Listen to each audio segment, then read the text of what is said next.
Hi, Galen and Hi. Albert. This is Judy. I'm the one who is assisting Galen in engaging with fans. And as since 我知道你的名字 is released, we could see fans that have lots of questions to about how you produce a song in Chinese and how you manage to sing the song in Chinese. So today, I'm very glad to have both of you here, and maybe I ask some questions that the fans are very interested in. Sounds So, great. Wonderful. so the first question is, Galen, in your Weibo post, you say that you started to write 我知道你的名字 in 2020. So when exactly did you have this idea to write a song in Chinese? And what is the message you want to convey through it? Yeah. So I had the idea several years ago. I was trying to think actually recently when I was talking to Albert, when did this really begin? Because I vaguely remember the last time I was in China was 2019. And when I was in Guangzhou on that tour, I had dinner with Albert, and I had sort of mentioned the possibility of, hey, what if we were to write a song in Chinese one day? So even in 2019, that concept was sort of floating in my head, but I hadn't moved forward with it. But I was already thinking about Albert as a potential collaborator even early on. So it's been a few years now since I've had the idea. We didn't start writing it until 2020. And when I was home in, I guess, the spring of 2020, and wasn't a lot going on, I had a lot of time in my studio, I remember, so I had the title, I Know Your Name, and I started writing music for it. And so I'd kind of outlined the chords and the melody. And I thought, I think this is what I want to write in Chinese. Maybe this is the time to write a song in Chinese. It's a dream of mine, and it's just been an idea up to this point, but maybe I should start working on that. And all I had in Chinese was 我知道你的名字, because I can't speak fluent Chinese.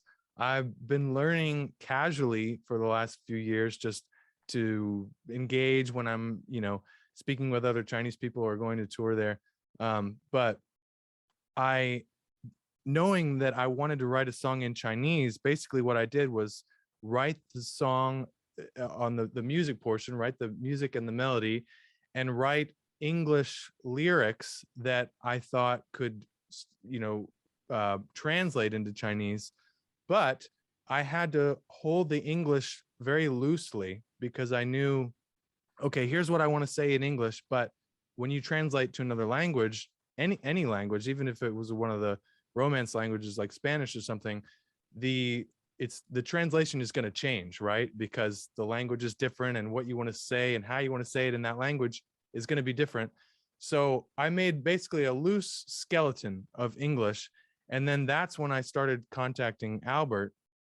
And I knew, so, and even before we get to Albert, I had thought, who do I know that could help me do this? Because this is a very specific vision I had to write a song in Chinese, and I needed a collaborator that could speak both languages and could also write songs, right? Because I didn't want to just hire a translator or something. I don't think that would have gone well at all.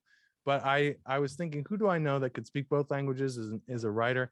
And so obviously I thought of Albert, and he's been a friend since 2016 in Guangzhou and is just extraordinarily talented in all these areas. And he had actually helped me a little bit with my Chinese when we had filmed some things in Guangzhou on the first tour. And so he was a good teacher, for that. And so that kind of, it was a perfect transition for me to say, okay, I've got the pieces. Now I need someone to help me actually get it and write the Chinese and help me, sing a song in Chinese, because this was a new adventure for me. So that's when I brought it to Albert. And hi, Albert. Since the Hi. song were released, the fan also noticed that you are one of the co-writers on NetEase. So they were very curious about you too. Can you introduce yourself a little bit and tell us more about the story, how you help Galen to write this song? Yeah, I imagine they say, who's that guy? Why is his name on the song? Well, Galen basically already told the whole story. So for those of you who don't know me, and I don't know why you would, I'm living here in Guangzhou. I'm a writer, I'm a teacher, and I've been helping other people like me, other foreigners, learn Chinese ever since I got to China. I wrote a book in my second year in China called Chinese 24/7, all about how to learn Chinese. And like Galen said, I helped him a little bit with his Chinese in his very first tour and doing some filming. And I just noticed that he's very, very good at learning Chinese and other languages. Galen is a very talented musician. I think that helps because he's used to like listening to things and hearing, analyzing how they sound. So I noticed Galen has talent for learning Chinese, maybe learning any language. And I'd written a few Chinese pop songs when I was in my early 20s and 30s, in my younger years, mostly just for fun, just at the college I was teaching at. And so I had a little experience writing in Chinese, but this is the first sort of serious, really serious Chinese song that I'd written. And I really appreciated Galen offered me a chance to write the song with him. I probably wouldn't have been interested in translation, but he said, this is some ideas. And we actually looked at those ideas preparing for this interview. A lot of the spirit of Galen's original lyrics is in the final song, but very few of the exact lines. There's one or two I was interested to see, oh gosh, that's just exactly in the final song. But mostly Galen had this vision for this song, and then he threw it to me and said, now you write a Chinese song using these ideas. And so that was very, very fun for me to do. Interesting looking back, and the chorus and the bridge are pretty close. If you, to like direct English of what I had previously, but the verses, I kind of just said, here's kind of what I want it to feel like. And those were your piecing that together so poetically in Chinese. There was a lot of creative, just poetry that you brought. And I've had people, Chinese friends, say, these lyrics are very poetic. And I've told them, hey, I can't take any credit for that part of it, because Albert is the one that understands those dynamics of the language that I'm not at a point where I could have grasped. So it's been cool to share that. And Judy, I realized you asked me about the meaning of the song, and I was so excited to share the genesis of it that I didn't even get to tell you the heart behind it, which to me is something I'm very excited about. It actually started because I was getting so many messages on social media from Chinese listeners that were expressing feelings of like low self-worth or loneliness, or some of them said they were just depressed or discouraged. And I was just really moved by a lot of these messages, and realizing that there's some reason why they're expressing this to me, and what can I do with that? What can I do to help, or maybe encourage them in some way? And so that's why I felt that this song was directly for my Chinese audience, was because it was inspired by them, and it was a lot of these messages that moved me to try to create something that would speak value to them and encourage them, and just try to communicate that they are seen and they are loved and they do have a purpose, a unique purpose, each individual. And so to get that into a song was my goal somehow. And then I thought, man, if I could sing it in Chinese instead of English, that would be even more powerful and have an even better effect as far as like singing it in their language, and just honoring them and speaking directly to them in that way. So that's why it just felt like this song wouldn't be the same in English. It was going to be a lot more meaningful if I could do it in Chinese. Yeah, definitely. Your sound is very poetic, and also your pronunciation is very native. Uh, even I show the song to my mom, and even my mom is very impressed. So we are the fans, and all of the listeners are very curious to wanted to know like how you craft your pronunciation, how you record the vocals, and also you're in Nashville and Albert is in Guangzhou. So how did you like work together over the time and space barrier to make to achieve it? Yeah, so this was almost exclusively over Zoom. So we had several meetings over months. It was like a lot of 2020, right, Albert, that we did that. And it was like, you know, we would have pieces that we'd send back and forth. And when we finally got to the point of like Albert had put most of it in Chinese, and then he would send it to me, and he would send like pieces of the track where he would sing it in Chinese. And there was a couple moments where I thought, that sounds a little funny, like that. It's already going to be difficult for me to sing, but there were a couple lines. It was like, that's very awkward for me to sing. Is there another way we could, you know, like say it? And he, yeah, of course. And we would switch it around. There was a little bit of that, a little bit of like, because this is a language I'm not fluent in, I'm learning like syllables, right? I'm learning these syllables, and I had to make sure those syllables could be sung well, like for me not knowing the language. Does that make sense? So I was very analytical over the way, just like I am when I write a song in English. You want the words to flow off your tongue and be easy to sing. And so there was some of that back and forth.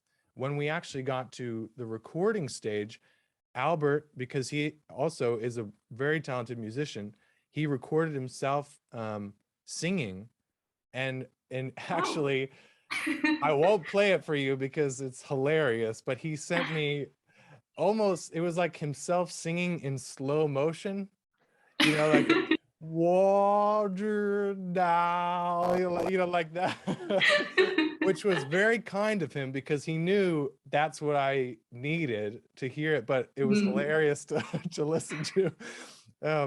But he sent me that, which was a really helpful guide for me because I'm here in Nashville in my home studio, and so I would listen to his guide track and record that myself.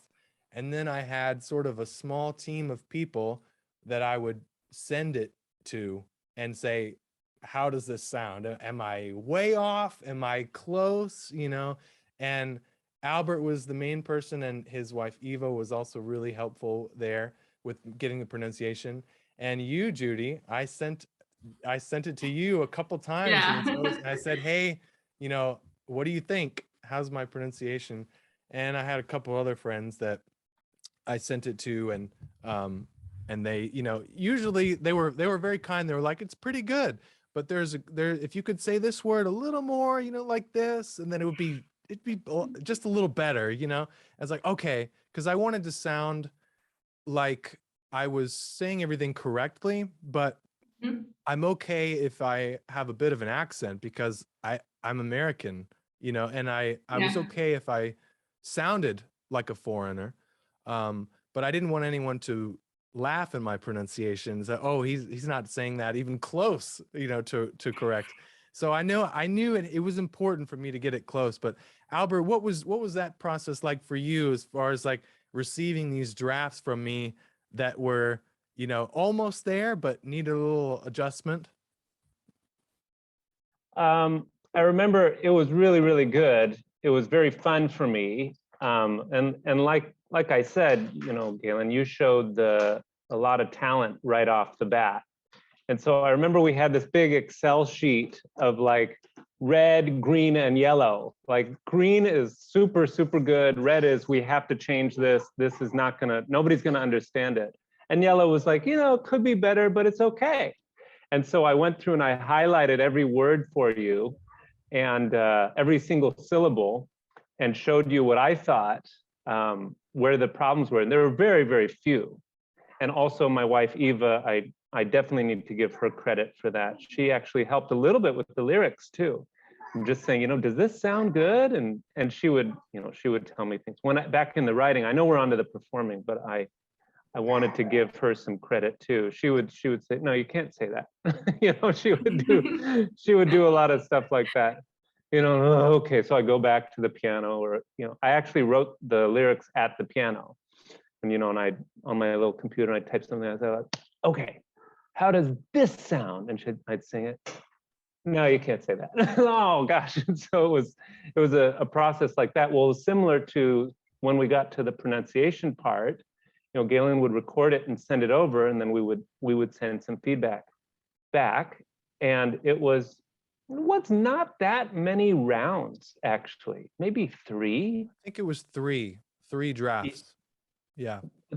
Which is not very many, because the improvement each time was just so big. So yeah, but it was very, very fun. And you made a very important decision, Galen, which is you don't want to try to trick people into thinking that you're Chinese. You said it's okay if they know I'm American. That's okay. I just want them to understand every word. And so that's the key decision, because for everybody learning a foreign language, you have to set your standard. Is the standard going to be native speaker standard, or is it going to be very good, understandable, or where is it going to be? And that was your decision, which I think was probably a very good decision. And maybe we can ask Judy, did he get it? What do you think as a Chinese listener? Do you think that it sounds very understandable? Yes, very understandable. And I would say for most of the part, it even sounds native, flawless. Yeah, just for some pronunciation that could be very hard to pronounce because that syllables doesn't exist in English. For that kind of part, I can tell that he has accent, but it's totally fine. For me, it's not difficult to understand what he's saying. That makes me very happy to hear from you. Thank you. And thank you, Albert, for helping me get there, because I definitely needed it. Yeah, and also there are many fans say that they really love the Aarhu and the violin combo part very much. And what is the concept that you produce this part? And I noticed that Aarhu is not the first time appearance in your songs. So right. It's your favorite Chinese instrument? Absolutely, I love the Aarhu. I've just totally fallen in love with it. I've used it in a few songs. It's in Fragrance. It's in Lost My Way, and yeah, it's it's funny. My adventure with China and my audience in China and the people there, it inspires me. So it's like it works both ways. I think I can see people enjoying my music and just having fun listening to it, but I'm having fun being inspired by them and by the sounds and by the country and and so Aarhu is something to me that it just evokes this emotion that reminds me of being in China, and I love that. And it's very beautiful. I'm lucky because I have a friend. He's from Nashville. He's one of the best musicians I know, and his name's Kyle Aaron. He's an American guy, but he lives in Tokyo right now, and he plays the Aarhu, and he's the only friend I have that plays it, and he's extraordinary. He plays a lot of instruments. It might be easier to think of what instruments he does not play, but the Aarhu and the violins were all recorded by him in Japan. And so this was another interesting sort of international aspect of the song, of the project, because Albert and I crafted the song, and then I recorded my vocals and the piano and the guitars and the ukuleles here in Nashville, and then I sent it to Kyle in Tokyo, and he sent back the Aarhu and the violins, and there was a couple of revisions there. But that to me was just it had to be there. It had to be in the song, those Aarhu bits. I can't really imagine it any other way. But yeah, I hope that Chinese listeners enjoy that aspect of hearing a traditional Chinese instrument in the song as well. My friends in America love that too. So it's not just me sort of appealing to the Chinese audience. My friends here in Nashville and in the States, they love hearing the Aarhu in my songs as an American, and how it just evokes this picture of China. It's just so unique. And so I think everyone loves it, no matter, which part of the world you're in. It's just a really beautiful sound. So I think one of the things that fans might like to know is some more behind the scenes information about Galen. When Kyle, gosh, he just did such a great job. When he recorded the string parts, Galen was so excited. He sent them to me the same day and he said, I just got these recordings from Kyle. What do you think? And I listened to it and I was just amazed too, because that was such a special touch for the song. And we just, Galen and I spent quite a lot of time talking about how much we love the Aarhu and violin parts. Yeah, and I also want to give Albert some more credit here, because sometimes when I write songs with other co-writers, they're not really they don't really weigh in much on the recording of the song, because sometimes it ends up not being appropriate. The artist just kind of goes off and does their thing. Maybe there's a producer and they record it. But Albert was such a core part of this project that every time I added something or was playing around with part of the recording, I'd send it to Albert and I go, hey, what do you think? And I could tell he was just having so much fun, just sort of hearing the stages of it. And you had some great ideas about just little edits for the strings, or some harmonies. And so I want people to know too, like the way the track turned out with some of those decisions, you were involved in that as well.